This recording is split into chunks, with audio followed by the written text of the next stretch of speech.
tarde. A ideia dessa apresentação é introduzir para o pessoal de segurança que não tem um conhecimento um padrão de segurança aplicado à indústria de cartões de pagamento, que é o PCI. Esse padrão de segurança, ele é aplicado a todos os ambientes de rede que transmitem, processam e armazenam dados de cartão. Ou seja, você vai lá no supermercado, tem um PDV conectado a um equipamento de PIN-pad, você ou passa o cartão, ou você para fazer a leitura magnética, ou a gente insere o chip. Esses dados são coletados, enviados para uma máquina, então a gente tem que saber como que esses dados são tratados. Porque tem dados que podem ser armazenados da trilha. Se for armazenado, tem um padrão de segurança para ser armazenado. Tem dados que não podem ser armazenados, que são considerados críticos. Outro ambiente é o ambiente de e-commerce, que a gente chama de ambiente com cartão não presente.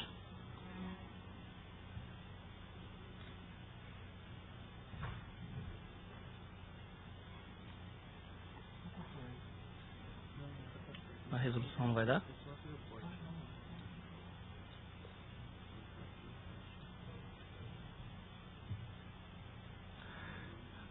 Então a gente tem o ambiente também de e-commerce, onde a gente vai fazer uma compra, a gente entra lá com os dados de autorização, que é o PAN, que é o número do cartão. A gente precisa do código de expiração também e o código de segurança, que alguns cartões ficam atrás, no caso da Visa, Mastercard, o American Express fica na frente, são os 4 dígitos da frente. Então, por exemplo, o código de segurança ele não pode ser armazenado em hipótese nenhuma depois de um processo de autorização, ou seja, a gente enfia os dados para o sistema comunica através da rede, vai para o adquirente, por exemplo, no caso do Brasil, da Visa, a VisaNet, da Mastercard, a Redcard. Esses dados vão até a autorizadora, eles voltam, eu não vou falar sobre o processo completo, volta, recebe um código de autorização, ou seja, a compra foi efetuada. A partir daí, alguns dados não podem ser armazenados. Dados como, por exemplo, o próprio número do cartão, que a gente chama de PAN, eles podem ser armazenados, só que precisa de um padrão, né? Usar algoritmos criptográficos, como, por exemplo, com tamanho de chave maior de 80 bits. Aí isso é interessante, esse caso o pessoal colocou como 80 bits, é o mesmo processo que a gente faz a licitação de um produto, né? A gente não pode colocar a marca, mas a gente especifica as características que a gente vai chegar até aquele algoritmo que a gente quer. Então, desse daí a gente já pode eliminar o RC4, o 10 e vários outros algoritmos, né? Então, a ideia é a gente introduzir o conceito, a gente está fazendo um trabalho, a gente e outras empresas também, nós estamos fazendo um trabalho aqui no Brasil, em vários estabelecimentos comerciais, as aplicações também de pagamento que rodam, por exemplo, em lojas, não essa parte que a gente vê, que a gente chama de automação comercial, né, porque se divide em duas partes, né, tem a parte de automação comercial, isso que a gente vê no checkout, e tem a parte de comunicação de cartão, que a gente chama de ambiente TF. Esse ambiente de transmissão de dados estão sendo certificados, todas as aplicações para saber como que eles estão manipulando os dados, e assim por diante. Então a gente está caminhando bem aqui no Brasil. Então o que a gente considera um comprometimento de dados de cartão, né? Ou seja, alguém ter um acesso, pode através de exploração de uma vulnerabilidade, o que é muito comum às vezes é o tal de aplicações e-commerce, desenvolvido por pessoas que não têm um conhecimento de programação segura, ou pelo menos que a aplicação não passa por uma revisão de código, por uma empresa especializada em segurança, ou não passa por um teste de penetração em aplicação, que isso é uma prática que não é muito comum aqui no Brasil, o pessoal que desenvolve. Geralmente eles confiam nos próprios desenvolvedores. Então há casos que, por exemplo, estatísticas dos nossos testes, praticamente quase todas as aplicações são vulneráveis a XSS, né? E SQL Injection também é o segundo mais encontrado. E porque às vezes o pessoal tem um processo de validação de entrada, mas eles têm maneiras de driblar o processo de validação de entrada e também tem a maneira de corrigir de maneira correta, né? Então, ou seja, se o pessoal não tiver conhecimento mesmo de programação segura para implementar em ambientes e-commerce, pode estar colocar o sistema comprometido, né? Comprometer o sistema. Mesmo porque é um ambiente de SQL, por exemplo, a gente consegue acessar a máquina, o sistema operacional. Às vezes, quando a gente realiza pentest, através de um formulário web, a gente consegue ter acesso à própria máquina e da máquina pular para dentro de uma rede, né? Através de um campo de formulário não validado. Então, a ideia é, por exemplo, o pessoal não pode ter acesso aí ao código, o número do cartão, a data de expiração, os códigos de segurança e os dados da trilha, né? A trilha completa, que fica tudo na tarja magnética. Isso já passou algum tempo, mas logo depois de um comprometimento, por exemplo, era possível usar técnicas de Google Hacking e já encontrar números de cartões públicos na própria internet. O que o pessoal faz com isso? É comércio. Ou seja, é possível comprar o número do cartão. Então, a gente compra o número de cartão com o próprio cartão de crédito. Esse, inclusive, esse sistema aqui aceita cartão de crédito, se o pessoal quiser comprar outros números, né? Por exemplo, aqui eles classificam por limite. Cartão corporativo geralmente tem um limite muito alto. Categorias de cartão, por exemplo, cartões Platinum. Geralmente são cartões com pessoa que não pode ter um Platinum com limite baixo. Inclusive, por exemplo, até o segurança física, né, que tem cartão categoria Platinum, recebe 2 cartões. Um verde e o cinza. E é recomendado, por exemplo, não usar o cartão cinza em qualquer ambiente local que você não confia. Por exemplo, o pessoal que vê um cartãozinho cinza, de algumas, não vou fazer propaganda, mas, por exemplo, você sabe que o cara tem um limite alto, né? Então, ou seja, é um cartão potencial. Então, por isso, eles enviam um outro cartãozinho. E para você utilizar, normalmente, isso é mais por questão de segurança física da pessoa. Então, os dados são comprometidos, são enviados para uma base e o pessoal começa a vender. Às vezes, você obtém um número de cartão falso, falso não, você obtém um número de cartão verdadeiro, mas com limite baixo, você pode entrar no sistema e comprar com esse cartão um número de cartão alto. Ou através de dinheiro, PayPal, você pode pagar até por PayPal também. Agora, só para também mostrar para vocês o ambiente, aqui é a estatística de algumas análises forenses realizadas pela Trashwave em 14 países diferentes. Isso eu não estou fazendo propaganda, mas estou colocando aqui só porque são dados reais, não são estatísticas de internet, para vocês terem uma ideia. Isso é realizado em 14 países diferentes, são 350 investigações forenses, só que não tem dado do Brasil aqui, tá? A gente não realizou nenhuma análise forense no Brasil ainda. Então aqui, por exemplo, de níveis, para vocês terem uma ideia, a classificação, por exemplo, dos comércios, provedores de serviços, é baseada em níveis, número de transação, não é o número do valor da transação. Então, ambientes, por exemplo, no caso dos Estados Unidos, por exemplo, de 1 milhão, acima de 6 milhões é caracterizado como um comércio de nível 1, acima de 6 milhões de transações anuais. É o programa, por exemplo, o CISP da Visa.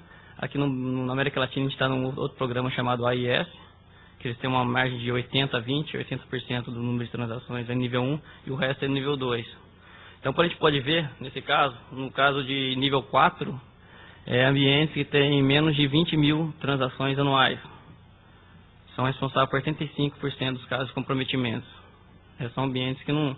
Geralmente a mesma maquininha que o cara navega na internet, vai no Orkut, tem MSN, baixa música e está conectado a uma rede para fazer pagamento, né? Tipos de aceitação. 69% é cartão presente, não é ambiente e-commerce. Cartão presente é aquele que a gente tem que ir e colocar o cartãozinho na máquina. Então os dados são comprometidos nesse tipo de ambiente. Depois temos um porquê disso. E 31% somente é através de cartão não presente. Pode ser seja e-commerce ou compra por telefone, né? Que também é um problema. Também a gente vai auditar um sistema, compra por telefone, tem que ver fita, se a ligação é gravada.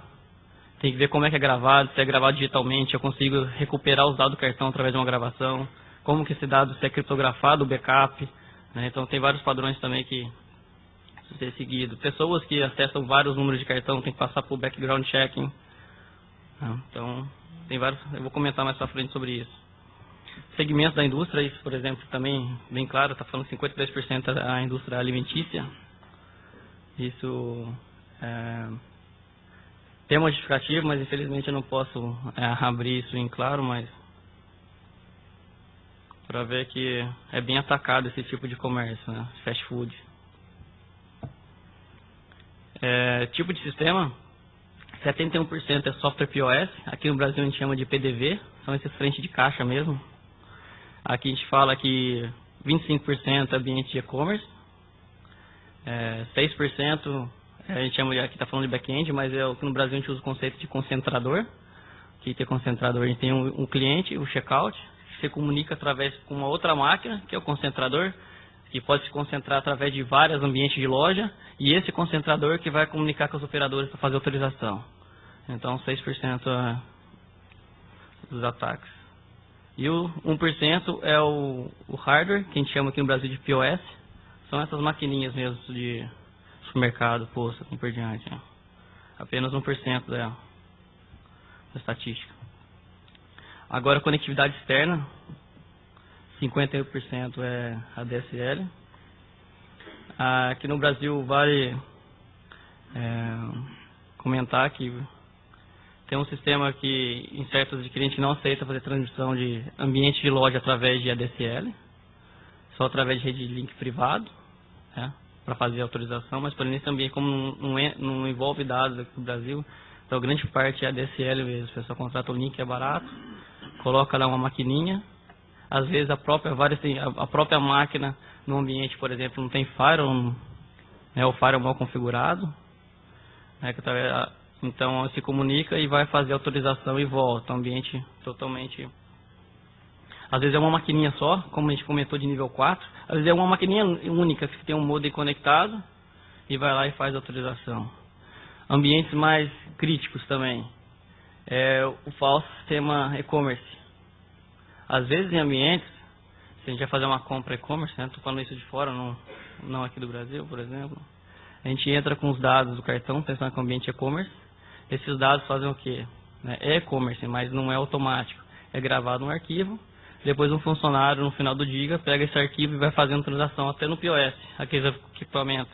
Então ele pega o arquivo texto e vai fazendo as compras manualmente, uma a uma. Ou seja, todos os dados do cliente é gravado em um arquivo texto ou banco de dados. Ou seja, tem sistemas que automaticamente você vai fazer a compra e já comunica com a operadora direto.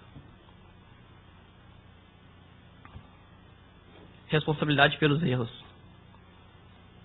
61% dos casos de comprometimento, a responsabilidade é dos terceiros e não do comércio. Ou seja, a pessoa que terceiriza ou administração de máquina ou de software.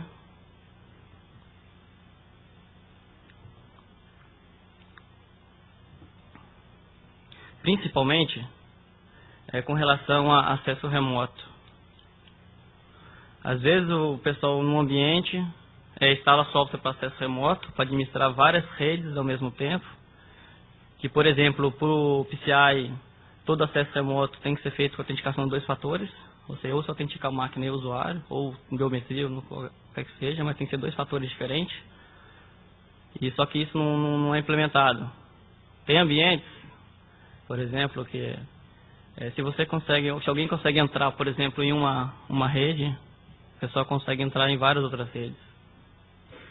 Às vezes o pessoal coloca o mesmo usuário e senha para qualquer estabelecimento. Então, seja, uma vez que você conseguir entrar no ambiente e descobrir quais são os clientes de outra empresa, você consegue entrar nos outros players através de um VNC ou ferramenta do tipo. Então, é complicado esse ponto aí. Armazenamento da trilha, por exemplo, nesse caso. Trilha que eu digo completa. Você ler a tarja magnética e guardar isso dentro da máquina. 95% dos comércios de loja não sabe o que está acontecendo. Ou seja, é o software que lê e não aplica os padrões de segurança. E o código de segurança é a mesma coisa. Às vezes, por exemplo, os estabelecimentos comerciais nem têm ideia que não pode armazenar o código de segurança. Mas você vê numa máquina, fazer uma análise forense, você vê que está tudo lá, arquivo texto, nem que sem criptografia nenhuma, o arquivinho, às vezes está até no desktop da pessoa. Então, 55% armazena aí o código de segurança. E essas aplicações, por exemplo, e estabelecimentos que são nessa estatística, não estavam em conformidade com o PCI, E os softwares também não foram validados. Hoje em dia tem um padrão atual de validação de aplicação chamado Visa PABP. Agora está mudando a partir de agosto. O pessoal vai começar a certificar chamado PADSS, que é Payment Application Data Security Standard, que é fazer a validação das aplicações de pagamento. Né? Aqui no Brasil o pessoal está passando pela validação através do padrão PABP, né? Que é o mesmo padrão, só mudou de nome. Depois eu vou explicar essa migração. Bom, dado essas estatísticas para ver que não é tão difícil o pessoal conseguir entrar no ambiente de pagamento, conseguir, por exemplo, se você consegue ter o dado da trilha inteira no arquivo, você consegue reproduzir um cartão magnético, só mandar escrever aqueles dados. Leitor de cartão, por exemplo, você compra em qualquer lugar. Você vai lá, se você pegar o seu cartão de crédito e colocar na porta, por exemplo, do quarto do hotel, o pessoal lê sua trilha inteira. Então, um leitor você pode comprar por outras finalidades e ler dado da trilha. Escritor também, você pode pegar equipamento que você leu o arquivo, está lá os dados da trilha inteira, você pega e manda escrever no equipamento e você conseguir clonar o cartão. Então, não precisa ter o cartão físico para você clonar um cartão, basta ter os dados da trilha. Lembra eu comentei lá que 90 e tantos % do pessoal não sabia que estava sendo armazenado a trilha do cartão. Baseado nisso, por exemplo, tem alguns anos aí o pessoal resolveu, cada bandeira tinha um padrão de segurança, né? Que depois as grandes bandeiras, por exemplo, a Visa, a Mastercard, a American Express, a JTB e a Discover, resolveram se unir para criar um padrão, aí um conselho chamado PCI-SSI, que é um conselho composto por essas grandes bandeiras, que a finalidade é publicar um padrão único, que seja aceito para qualquer tipo de estabelecimento, pode ser provedor de serviço também. Às vezes tem um conceito que o pessoal chama de gateway de pagamento. Vocês têm um estabelecimento que essa entidade que comunica a autorizadora. Então, ou seja, ela pode colocar um gateway de pagamento na internet, por exemplo, e você faz transação com esse gateway de pagamento sem necessariamente ter o acesso à operadora. Às vezes, por exemplo, você não tem um dinheiro para comprar ou manter um link privado, um exemplo. Então, você pode terceirizar isso através de um gateway de pagamento. Então, o teu sistema comunica um gateway de pagamento, o gateway de pagamento vai e faz a transmissão. Então, também se enquadra. Todo o ambiente vai desde o cartão que faz lá a passagem na trilha do PIN-PAD até receber autorização. Todo o processo tem que passar por certificação, inclusive os bancos emissores também do cartão. Então, o padrão de segurança é o conhecido como o DSS, que é esse que eu venho falar para vocês. E as bandeiras, cada bandeira possui os seus critérios de classificação dos estabelecimentos, datas, de limites para envio de relatórios e assim por diante. Então, por exemplo, tem aí a Visa dos Estados Unidos, tem o programa CISP, aqui na nossa região a IS, tem o Mastercard, SDP, e assim por diante, das outras bandeiras. Então, antes, ao invés de ter vários padrões, criaram aí o padrão de segurança do PCI. Então, esse é um slide que vem esse padrão a gente pode acessar aí o PCI Security Standard, baixar isso, tem todo o procedimento de auditoria, um documento público lá, o que o ambiente tem, o que não tem que fazer. Documentos de suporte também fazem parte desse documento. Então, nele tem uma das páginas tem essa figura aí que mostra pra gente o que pode e não pode ser armazenado. Por exemplo, aqui ele fala que o número do cartão, o PAN pode ser armazenado, mas tem que ser protegido através do requerimento 34. O número do cartão, o nome do portador do cartão, o código de serviço. O código de serviço fica na tarja magnética. Vai falar às vezes se o cartão é magnético, cartão de chip. E o código de expiração, por exemplo, se for armazenado junto com o PAN, tem que ser criptografado também. Agora, daqui para baixo é violação crítica. A tarja completa não pode ser armazenada, hipótese nenhuma, depois da autorização. Os códigos de segurança também não pode. E a senha que o pessoal digita também. Isso não pode ser armazenado. Agora só vou falar rapidamente sobre os itens que a gente trata no PCI DSS, para vocês terem uma ideia quais são os 12. E depois eu vou abrir a pergunta se alguém tiver alguma dúvida. Mas a ideia é fazer uma apresentação rápida mesmo. É só para introduzir a ideia. Quem sabe outras oportunidades a gente pode falar sobre problemas de aplicações, problemas de sistemas, vulnerabilidades, assuntos mais técnicos, né? Então, a ideia dessa apresentação é apenas fazer uma introdução ao assunto, depois tem vários outros que a gente pode abordar em cima de cartão de crédito. Estou falando na parte lógica, né? A parte física isso eu já não trabalho, né? Essa parte que alguém perguntar sobre clonagem de cartão, então, e algo do tipo aí já não é, digamos, a minha praia, né? Então, o requerimento 1, a gente trata, por exemplo, um requerimento crítico, a gente trata a parte de segmentação de rede, né? Por exemplo, um ambiente de pagamento tem que ser totalmente isolado de uma rede normal. É o primeiro item que a gente avalia numa rede.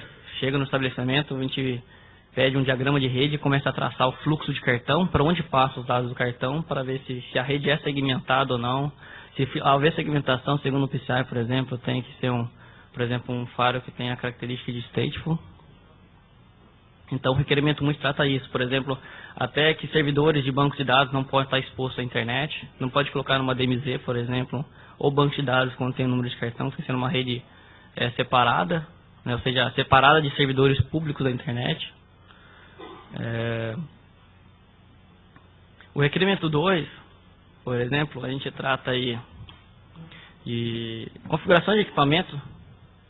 Tem um requerimento com... O 2 é bem pequenininho, tem os sub-requerimentos dele. Trata somente de pegar o equipamento e configurar o equipamento de maneira correta, mudar os parâmetros do equipamento, as senhas default, né, que isso é crítico. Muita gente às vezes não muda, coloca um access point lá e... Apesar de todo mundo falar isso em todo o Congresso de Segurança, que tem que fazer isso, né? E isso não é feito, não, infelizmente. O requerimento 3 já é o requerimento que eu comentei, que a gente trata aí de proteção dos dados do portador de cartão, como que deve ser armazenado, os padrões de criptografia, o que pode e o que não pode ser feito, e assim por diante. O requerimento 4, a gente vai analisar num ambiente, por exemplo, como é que os dados são transmitidos. Transmissão, se tem, por exemplo, a internet, tem um padrão, por exemplo, se for na internet, o dado tem que passar dentro de uma VPN ou implementado aí utilizando IPsec ou SSL. Então tem que obrigatoriamente utilizar essas tecnologias. Rede sem fio também, tem outros padrões de segurança. Inclusive tem um erro, né? Que quem lê um padrão que o pessoal vai corrigir agora, vai ser o 1.2 agora em outubro. Um dos itens lá do rede sem fio, eles falam que se você for usar o app, tem que usar em conjunto com o WPA.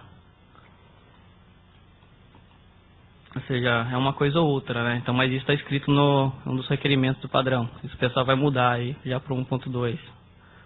Tem algumas coisas aí que o pessoal precisa melhorar um pouco.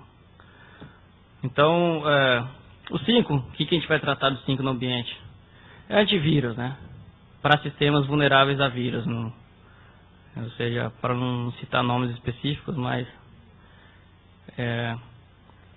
o item 6, que é o item que eu acho crítico, que ele trata aí sobre desenvolvimento seguro de aplicações, por exemplo. Então, tem um padrão de segurança de software, por exemplo, é bom para esclarecer para todo mundo. Tem um padrão de segurança, o PA-DSS, e tem o requerimento 6, quando alguém for trabalhar. O requerimento 6, a gente aplica os padrões de segurança para aqueles softwares que são desenvolvidos pela própria empresa, ou é terceirizado específico para um tipo de pagamento. Se for um tipo de software que é aplicado a várias instituições diferentes, que o pessoal comercializa um software, aí o software obrigatoriamente tem que passar pelo PA-DSS, certificação. Então, nesse requerimento, por exemplo, diz que, por exemplo, aplicações web dentro do escopo do projeto, dentro do ambiente de pagamento, tem que mostrar evidências, né, que o pessoal não são vulneráveis ao top 10 do OASP. O PCI é bem voltado para o OASP, aquele padrão, o consórcio de aplicações web, né, que tem um top 10 lá, XSS, SQL Injection, assim por diante. Se for, por exemplo, se a aplicação de pagamento ela estiver exposta diretamente à internet, isso também vai mudar, no requerimento ele fala web facing, isso houve muita discussão, mas agora estão mudando para internet facing. Se for exposto direto à internet, tem duas soluções, ou eles ficam através de um firewall de aplicação, que tem a característica de filtrar por ataques conhecidos do top 10 do WASP, ou uma aplicação para passar por uma revisão de código para uma empresa conceituada nesse tipo de serviço. Então, esse é o requerimento de desenvolvimento de aplicações. O 7. O 7 é aquela política de need to know. Somente as pessoas que precisam ter acesso. A gente pode ir na máquina, por exemplo, vai no servidor lá, quem tem acesso a um servidor de pagamento, por que essa pessoa tem? Administrador de banco de dados, mas por que ela tem senha de root da máquina, não somente do banco de dados? E assim por diante, vai restringir o acesso. Também é para acesso físico também. Tem muitos ambientes que, por exemplo, que o pessoal anota na mão. Você vai no ambiente de call center, por exemplo, não tem o sistema informatizado. Você faz a compra, o pessoal compra a nota num pedaço de papel e depois, através do equipamento POS ou num sistema aí, PDV, eles efetuam a compra. Mas como é que é feito? Quem tem acesso a esse papel no ambiente? Quem pode anotar? Então a gente tem que restringir isso no requerimento 7. Também tem política também de descarte de papel, qual é o padrão do fragmentador, né? Qualquer fragmentador de papel que você pode colocar. Isso aqui nem outras normas de segurança também. Requerimento 8, que a gente vai ver em todas as máquinas, padrões de senhas, complexidade de senha, usuários, se tem senha compartilhada, se não tem, se tem, porque tem, né? Tem que justificar, não, isso não poderia ter. O requerimento 9, a gente trata a parte de acesso físico. Gostaria de uma outra oportunidade de falar um pouco sobre até de teste de penetração físico. Tem histórias então aqui no Brasil, mas histórias interessantes nos Estados Unidos, casos de como é que o pessoal entra dentro de um serviço e rouba equipamento dentro de uma rede, assim, por exemplo, só para provar. A ideia é chegar até um CPD e provar que ele consegue colocar um access point lá dentro e depois você escrever um relatório como é que ele fez para entrar dentro do ambiente. E no requerimento 9 trata, no data center tem que ter câmeras, identificação de usuários que andam dentro do ambiente, terceiros. O requerimento 10, a gente trata, é um requerimento mais técnico, alguns pontos, que ele trata, por exemplo, teste de penetração em rede, teste de penetração em aplicações, scans, que tem varreduras, tem que passar, por exemplo, externa, varreduras internas, o pessoal tem que passar. É um requerimento, por exemplo, ele diz que o requerimento externo tem que passar por uma empresa, o scan externo tem que passar por uma empresa certificada, e, por exemplo, o teste de penetração pode ser feito pela própria empresa, né? Que é um item bastante crítico, né? Quem faz teste de penetração, realmente a pessoa tem que saber do que está fazendo, senão dificilmente você faz um teste de penetração em aplicação web e você não reporta um erro, pelo menos.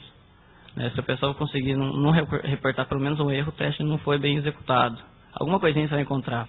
Pode ser que a severidade daquele erro não seja tão alta, mas alguma coisa você encontra.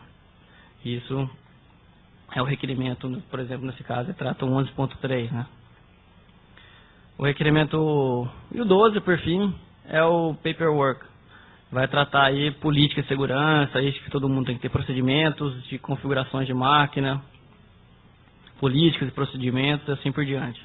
Bom, dada essa visão rápida aí do que é o PCI que a gente trabalha, vamos ver, só para concluir e terminar a apresentação, algumas violações. De verde, por exemplo, são as violações encontradas baseadas em investigações forenses. Por exemplo, a investigação forense no caso de cartão tem vários itens que tem que ser cumprido para ser aceito pelas bandeiras. Não é qualquer empresa que pode fazer um laudo, por exemplo. Então, nelas você tem que no ambiente levantar todos os requerimentos, como que o pessoal entrou no sistema, qual violação de qual requerimento, por que essa empresa está em conformidade ou não, por que ela não estava. Quantidade e números de cartões que foram comprometidos, tem que fazer um relatório, porque depois quem é o responsável vai pagar multa, não sei quantos dólares por número de cartão comprometido. Então o que a gente pode ver aqui, o que tem em verde aqui significa mais de 50%. Segmentação de rede, por exemplo, mais ou menos 50% das empresas não tem uma segmentação de rede apropriada. Armazenamento de dados incorreto, quase 70% das empresas aí não segue o padrão daquele eu disse de não armazenar dados críticos, se for armazenar, por exemplo, no número de cartão, tem que ser criptografado, assim por diante. O outro requerimento tem o 6, desenvolvimento de aplicações seguras também, quase aí 60% aí, de casos, o pessoal não se preocupa.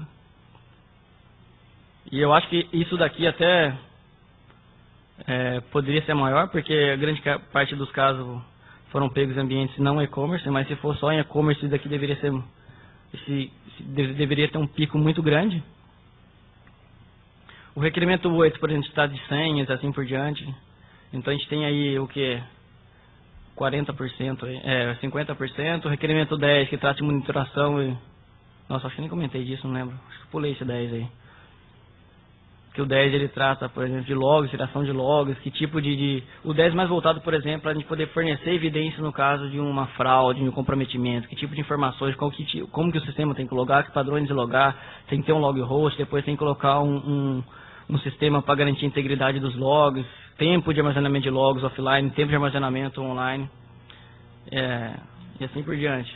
Um caso, por exemplo, que é crítico em ambientes, que é muito comum também, às vezes você vai se depara por um ambiente que tem um IDS, o IDS coleta tráfego, e o tráfego de cartão não pode ser armazenado mesmo cifrado, ou seja, então o IDS viola alguns itens de segurança, por exemplo, às vezes o dado passa cifrado numa rede, mas não pode ser armazenado esse dado cifrado, e tem IDS também que tem a característica de guardar o tráfego, o payload do pacote, não faz análise só do cabeçalho. Então o pessoal tem que analisar o tipo de IDS, configuração de IDS e ver o que está sendo armazenado. Então o requerimento, o 11 aí, ó, o pessoal não realiza teste com frequência. E o 12 de política de segurança, o pessoal aí, mais aí de 60%. Bom, é isso, eu falei até meio correndo aí pra gente acabar logo. Se alguém tiver alguma dúvida aí, pergunta. Ok, temos um tempinho para abrir para perguntas.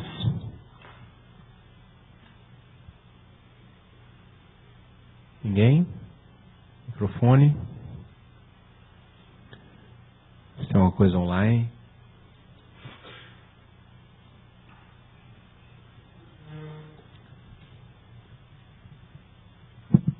Meu nome é Ricardo, odontocista. Gostaria de saber de você, Luiz, que algumas fontes não seguras que eu tenho dizem que as empresas são obrigadas a guardar o dado do cliente durante um período. As empresas de cartão de crédito, no caso, obrigam as empresas a guardar esse dado. Não, não tem isso não. Então essa fonte não é segura. Não. Então pronto. E se tem, por exemplo, não obriga, por regra de negócio, por exemplo, digamos, não é obrigação. Às vezes um período curto, por exemplo, dá timeout, não tem a comunicação. Isso é antes da autorização, sabe? Depois da autorização, não tem obrigação. Mas às vezes o pessoal, por exemplo, vai efetuar a compra, não consegue a autorização, isso é um preço normal. Vai ter que guardar um tempo ali até fazer a autorização. Fez a autorização, tem que descartar os dados, inclusive de maneira segura, né? Tem que ver como é que os dados estão sendo descartados. E você também citou aí um tipo de certificação que vai ser para desenvolver a parte de pagamento de cartão de crédito. Na verdade, é a auditoria, né? Pronto. E os sistemas que já estão rodando com a falha de segurança, o que é que vai acontecer? Vai ser removido do mercado? Vai ter uma auditoria para refinar isso? Ou não, vai continuar do jeito que está? Por exemplo, as aplicações de pagamento, por exemplo, no caso da Visa, está passando por essa auditoria, inclusive eu estou fazendo análise de todas as aplicações que processam Visa aqui no Brasil, de frente de caixa, não de e-commerce, estou falando de aplicações TF, o pessoal já está num processo de certificação, de análise, então está tendo um esforço muito grande aí, né, para tentar limitar ao máximo esses casos, né. Também tem situações que, no caso de e-commerce também, aquele caso que se a gente não fizer auditoria no estabelecimento, que também faz parte, a gente não consegue pegar o caso, às vezes o pessoal coloca um e-commerce, que na verdade não é e-commerce automático, o pessoal vai lá e grava no arquivo, né? Então aí não tem como a gente pegar esse tipo de aplicação. Obrigado. Ricardo Rodrigues da Nomino. Eu queria que você comentasse um pouco a diferença de tecnologia e segurança entre os cartões com talha magnética e os cartões com chip. E os cartões com chip, até onde eu sei, agora precisa digitar uma senha para autorizar a compra ao invés de ser via assinatura. E isso, para mim, pelo menos, me parece que é um risco adicional, porque a senha, de modo geral, é a mesma senha da conta corrente do usuário. Isso pode ser um risco maior, além de naturalmente você já tem um risco, né, de alguém pegar o seu cartão, alguma coisa assim. Agora, a partir do momento que você está usando um cartão que é múltiplo, vale para cartão de crédito e conta corrente, você digita o número da sua senha, o risco aumenta ainda mais. Não, com certeza. Inclusive, por exemplo, caso de débito é pior, né? Crédito você consegue até recuperar. Em caso de débito, difícil você recuperar o dinheiro, né? Bom, eu posso ser sincero, a parte de hardware mesmo não é o meu forte, mas a ideia, por exemplo, do cartão de chip é fazer pelo menos a validação, às vezes da senha não sai. Você pode fazer a validação no cartão, né, do processamento. É um cartão, é o Smart Card mesmo. Substitui Dizem que essa tecnologia já foi quebrada, né? Eu não vi o pessoal comprovar mesmo. Inclusive teve um caso aí que eu li na internet que a Polícia Federal trabalhou disso, que veio o pessoal de fora aí que comprovar se realmente o cartão EMV, né, que o pessoal chama de chip, foi quebrado ou não. Mas em relação à senha, realmente isso de o fato de o crédito e o débito ser a mesma senha, isso é um risco maior. Isso eu estou falando em termos não de profissional de segurança, estou falando em relação ao usuário mesmo, eu como usuário de cartão, né? Porque quem é responsável pela senha, por caso do cartão, por exemplo, o banco é o responsável pelo cartão que ele te dá, né? A senha é sua, você é responsável pela senha, né? Então, no caso de débito, a responsabilidade é do cara que perdeu a senha, né? Bom, mas isso estou falando com o ponto de vista do usuário, não técnico. Minha parte é mais lógica mesmo, de software, de rede, tá? Desculpa, eu não consegui responder a tua pergunta por tanta teor técnico, tá? Obrigado.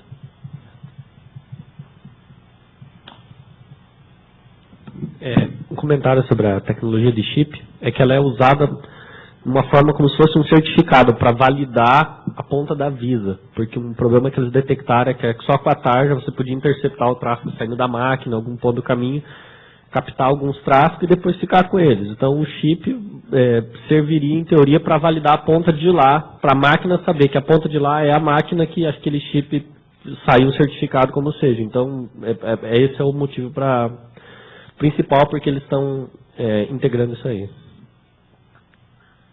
Só vale ressaltar, por exemplo, no caso da senha, quem consegue abrir isso é somente o banco, né? O banco emissor do cartão.